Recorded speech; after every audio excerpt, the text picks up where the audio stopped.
नमस्कार, सत श्री अकाल, अस्सलाम वालेकुम। कैसे हैं जनाब? तो बत्ती गुल पे अपने भाई का जरा बत्ती गुल करने वाला असेसमेंट और एनालिसिस देख लीजिए। कहां कहां की चीजें साथियों आप लोगों के लिए जोड़ के लाया हूं, दिल थाम कर बैठिए। याद है वो कोविड का दौर, जब यह हुआ था कि आप अपने घरों में मोमबत्ती या दिया जलाएंगे, तो क्या खिल्ली उड़ी थी? क्या साइंस की खिल्ली उड़ी थी?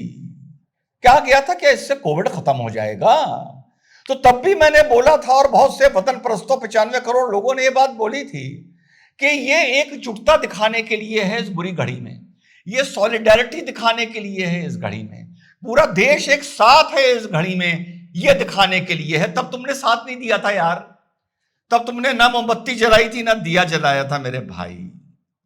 तो अगर वो नौटंकी थी, वो अगर नाटक था, वो अगर एक अंधविश्वास था, या फजूल कौम की लड़ाई नहीं, ये तो सबकी लड़ाई है, सेकुलर की लड़ाई है, सेकुलर लोगों की लड़ाई है, वगैरह वगैरह वगैरह, तो इस बत्ती गुल कार्यक्रम में कितने हिंदुस्तान के सेकुलर लोगों ने तुम्हारा साथ दिया अपनी बत्ती गुल करने में? जरा इसका भी असेसमेंट दे देना भाई। सेकुलर जिनको तुम सेकुलर मानते हो, वो आपके गेटोज में, आपके मोहल्लों में, शहर के पुराने हिस्सों में तो नहीं रहते, नए हिस्सों में रहते हैं।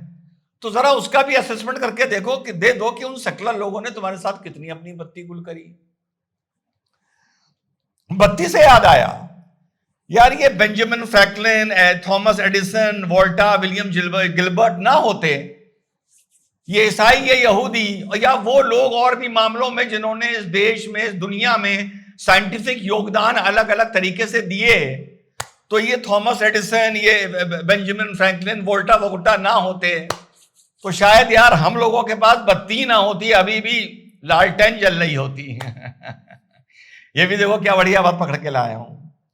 और देखो यार वक्त कैसे बदलता है कि जो लोग 15 मिनट के लिए पुलिस हटाते थे, वो 15 मिनट के लिए अपने घर की बत्तियां गुल कर रहे हैं।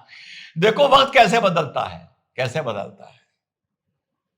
और मेरे भाई एक और बात, आपका भाई आपसे कितने दिनों से यह कह रहा था कि अगर प्रोटेस्ट करना है, एहतजाज करना है, तो तरीका जरा इंसानों वाला इख्तियार कर लो। आपका भाई बोलता था ना कि तरीका जरा ऐसे इंसानों वाला इख्तियार कर लो, तो कहते थे जा हम तो रास्ता रोकेंगे। बात कर रहा हूं सीए के प्रोटेस्ट की, नहीं हम तो रास्ता रोकेंगे, हमारा अधिकार है रास्ता रोकना।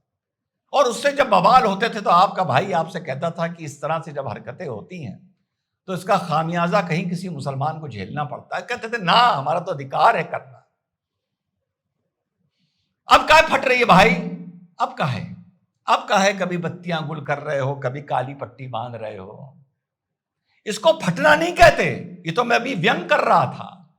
इसको समझ कहते हैं, इसको इंसानियत कहते हैं, इसको एक प्रोटेस्ट का तरीका कहते हैं, जो अब तुम इख्तियार कर रहे हो, जो तुम्हारा भाई तुम्हें सालों से समझाता आया है। देखो फिर तुम लोगों ने मेरी एक बात मान ली, फिर तुम लोगों ने मेरी एक बात मान ली। इससे बड़ी जीत मेरे लिए और मेरे भाइयों क्या हो सकती है?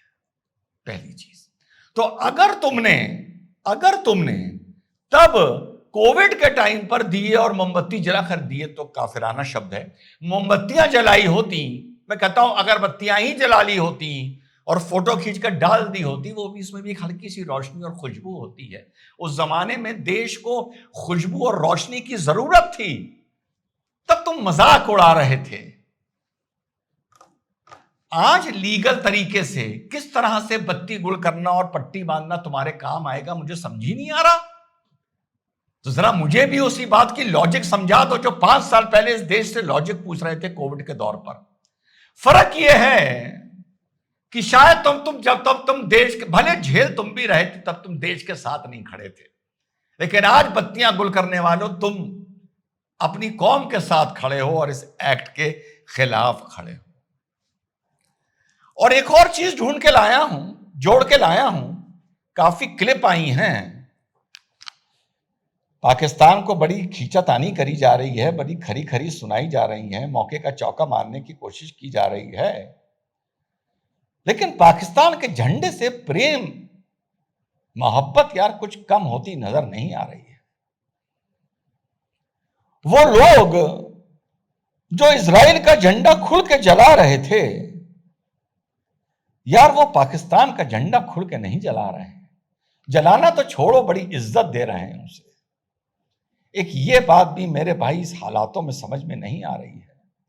और कहीं ना कहीं कोई ना कोई आदमी की हरकत उसके अंदर दिल में क्या चल रहा है इस बात की गवाही देती है।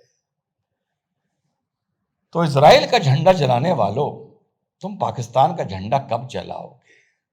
अगर ये कहोगे किसी भी मुल्क का झंडा क्यों जलाएं, तो फिर इजराइल का झंडा क्यों जला रहे थे?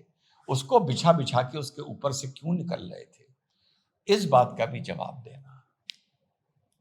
और मैंने इसका एक चार मीनारा का बयान देखा, बड़ी लंबी लंबी बातें कर रहा था कि पाकिस्तान पर साइबर अटैक कर दो, अटैक कर दो। पहले सुनिए भी पाकिस्तान के बारे में ये क्या बोल रहा है। अब ये आप गलत बात या वॉर को लेके गलत नैरेटिव ना बनाइए, मैं भी बोलता हूं, लेकिन इसका व्यंग देखिए, किस तरह ये नमक छिड़क रहा है, ये देखिए, किस तरह सरकार की खिल्ली उड़ा रहा है, ये देखिए, किस तरह से जो लोग आहत हैं। मैं भी बोलता हूं, पर ये जो व्यंग है, ये इसके अंदर का दिल का जहर आपको बताएगा। तो ये हैं ये जो बत्ती गुल करने चले हैं और इन्हें ये नहीं पता कि इनका बल्ब पहले से फ्यूज हो रखा है। जय हिंद, वंदे मातरम, खुदा हाफिज।